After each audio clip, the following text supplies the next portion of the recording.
कभी सोचा है कि बच्चों की एक सीधी साधी छोटी सी कविता में भी कोई गहरी कहानी छिपी हो सकती है?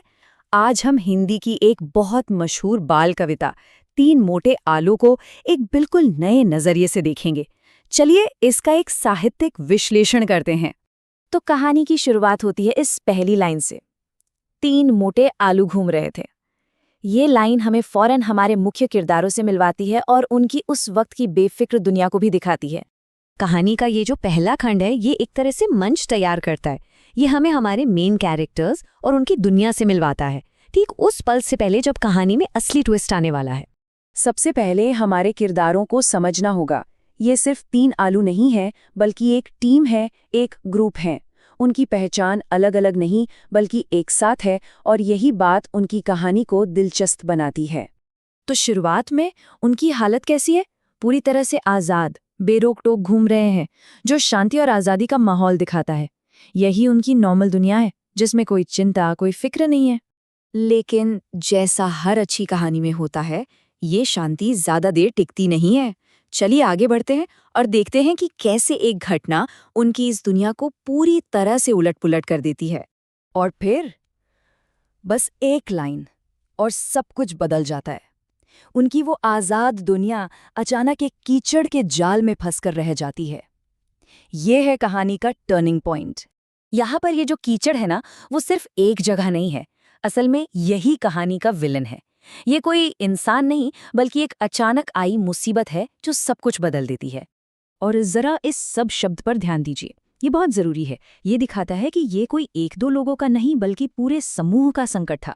उनका घूमना भी साथ में था और अब मुसीबत में फंसना भी साथ में ही हुआ। ठीक है, तो फिजिकल घटना तो हो गई, वो गिर गए। लेकिन अब कहानी आगे बढ़ती है ये दिखाने के लिए कि इस घटना का उनके मन पर, उनके इमोशंस पर क्या असर हुआ। ये लाइन बहुत कमाल की है। ये बताती है कि असली डर गिरने से नहीं, बल्कि अपनी नई फंसी हुई हकीकत को समझने से आता है। जब उन्होंने कीचड़ को देखा और उन्हें एहसास हुआ कि वो कहाँ है, तब वो डरे। तो देखिए, ये बदलाव कितना बड़ा है। एक तरफ घूम रहे थे कि आज़ादी, और दूसरी तरफ देख के डरे का खौफ। मतलब उनकी पूरी दुनिया एक पल में बदल गई। लेकिन हमारे किरदार इस डर में डूबे नहीं रहते, वो एक्शन लेते हैं। और यहीं से कहानी में एक नया रहस्यमयी एलिमेंट आता है। और अचानक कहानी में एंट्री होती है एक बाहरी किरदार की, चौथा आलू। अब कहानी सिर्फ उन तीन आलुओं तक सीमित नहीं रही, इसका दायरा बढ़ गया है। अब कहानीकार हमें जानबूझकर एक सवाल के साथ छोड़ देता है। आखिर ये चौथा आलू है कौन? कोई दोस्त है जो बचाने आया है, या कोई अनजाना खतरा? कुछ पता नहीं। और उनकी हालत कितनी गंभीर है, ये उनके बुलाने के तरीके से पता चलता है। इधर आ, इधर आ, इधर आ का ये जो दोहराव है ना, इसमें उनकी बेबसी और मदद की सख्त जरूरत साफ दिखती है। और अब हम पहुंचते हैं कहानी के सबसे दिलचस्प हिस्से पर, इसका अधूरा अंत। इस कविता की असली ताकत इस बात में है जो ये नहीं बताती। मदद के लिए आवाज तो लगा दी गई, लेकिन हमें ये कभी नहीं पता चलता कि आगे क्या हुआ। कहानी एक क्लिफ हैंगर पर खत्म हो जाती है। तो आखिर में हम कई सवालों के साथ रह जाते हैं। क्या वो चौथा आलू आया होगा? अगर आया तो उसके इरादे क्या थे?